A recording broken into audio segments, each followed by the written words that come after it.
Are very upfront in your face. So can definitely expect some Merc treads, especially with the Leona alongside of it. It'll be interesting to see how Kana does. I'm going to have Subjugate to potentially help burst someone down. You think about Lee Sin, TF, and Jace, that's something they would love to do. And they say, well, we're not really okay to take this one. They see the level 6 on life. All 4 members of Gen.G are here. And Faker's just running bot. Even though Zaya has, yeah, he's going to stop that idea.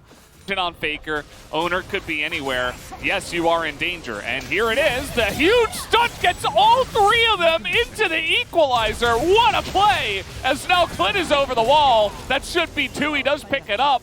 Thankfully for T1, owner was at least able to pick up the scraps of the Aurelia as they walked straight into that one, and immediately Bertle and Clid just clapped them. For the mid lane turret there, and if they get first turret blood, might still be a good trade. Bertle is maybe going to be the sacrificial lamb here. Nice stun onto owner, but will not deny the Q. As this time around, no flash and no hope of survival.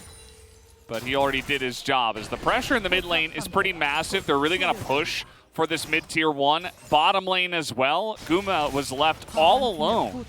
And so an extra couple of plates are given over to Ruler at the same time. Gen.G also getting the Cloud Drake is pretty nice, although T1 will also get this turret up in the top set. To wait for him, and again, it's a cross-map trade, but giving up this inner, at the very least, is painful, and I think we might get a second charge here. They're trying to, no, they're not going to get it. And so that charge will be used here. And now, well, we have the Destiny used, and they're actually jumping onto life here. That is a big pillar, and now the stopwatch has to be used. The charge comes in. Bertle's trying to go 1v3. Nearly able to pick up Keria, but not quite, as the shock blast from Kana is gigantic to pick up the kill onto Leona. As you can see, Clid, he says, all right, kids, it's time to stop fighting. But already T1 have bitten off a massive chunk of the arm of Gen.G. Was not quite there and is still a tough balancing act, but right now they're making it work early on. In a minute, the Drake will spawn. And that's a big scatter. There it is. BDD comes up huge with the scatter, and there is just the follow-up over the wall as T1 runs straight into it, and BDD knocks down the entire team like bowling pins. So now what are you going to do as Gen.G? They're looking to maneuver over to the Baron. Oh! I don't know if they can do this, Valdez. But if they can, it's so big. Kana is there, though, has his 2-item spike. Incredibly fat, can go for the shock blasts. Yeah, I think they have enough damage on this one. And yes, Faker and Kana will threaten it. Kana maybe even looking for the steal. He snuck around the backside, and well, okay. That's not the steal. That's going to be the simple smite, of course, from Clid, and that is a huge objective already, 22 minutes into the game. And Faker just doing his best to try and stall out these backs, but with empowered recalls, not really going to happen. Yes, they... I feel like the Baron is definitely going to catch everybody up on the side of Gen.G that may have fallen behind on XP. A nice amount of pick going out onto life here as the follow-up and the true shot barrage, and everything's being thrown at him. And the kitchen sink. Here comes owner. Looking for it, maybe. Not going to go for it, but look at the damage coming out of Kana. This is why you ban Wukong on blue side, you pick it for him, and then you play around him because he can do stuff like this, and there doesn't seem to be much counterplay when you're just running away. And that's such a good way to regain control of this game as T1, because now you're able to go into the enemy jungle, clear Gen.G, but then they do need to be ready. And Bertle. Right, we're going to find Bertle. He just runs in there, and he's got stopwatch. He says, okay, guys, I'm beating him. And now, with the exhaust used onto him, we'll see what the follow-up looks like. It doesn't look like much, as BDD only gets in here, and now we got something going for Gen.G. Faker gonna have to flash, as Ruler just takes him down. Even Gale forces forward to make sure. As BDD, the second he arrived, T1 were like, oh, we gotta back out of this one. Oh, that was such a nice bait from Gen.G. Bertle going in, using the stopwatch to force T1 to actually engage, buying time for the rest of his team, then BDD hitting another amazing scatter, and then the presence of mind of Ruler to already start auto-attacking over the wall, so he has a feather there, so the moment that Faker goes over, he can pull back and instantly blow him up. That's going to be the soul point coming through now here for Gen.G.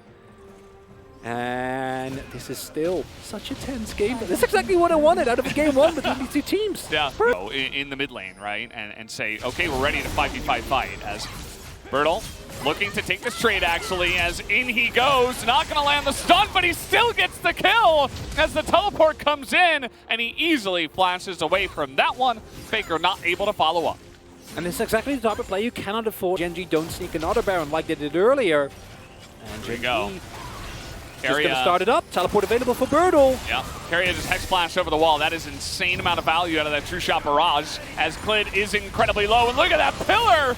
Once again, in comes Carrier. Will Owner knock it down? He cannot, as I think they saw Owner over the top of the wall.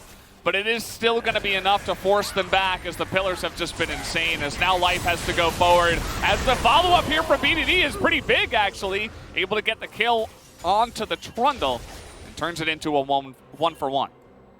Support trade, so in the end, neither team really able to pick up the objective, but there we do see the power of T1's comp when it comes to Gen.G knowingly going for an objective. If Gen.G can sneak it, Baron is half health before you there as T1, not that much you can do about it, but with the insane amount of range damage available. And they have position on the Drake right now, but the Baron is available. So we're going to have a bit of a dance now around the mid lane. And I would imagine as long as nobody gets caught on the side of T1, this should favor them, as here's the attempted catch. Life goes in, but it's responded to really well.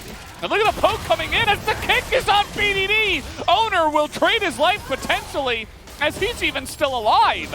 As the kick is huge, and now Bertle goes forward, but he has an exhaust on him. And now it's 4 members on top of the Aurelia. He's trying to trade one back, but he can't do that.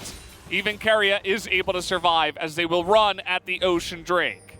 And it was a bait all along, Valdez, as that Zenith Blade, yes, you take it.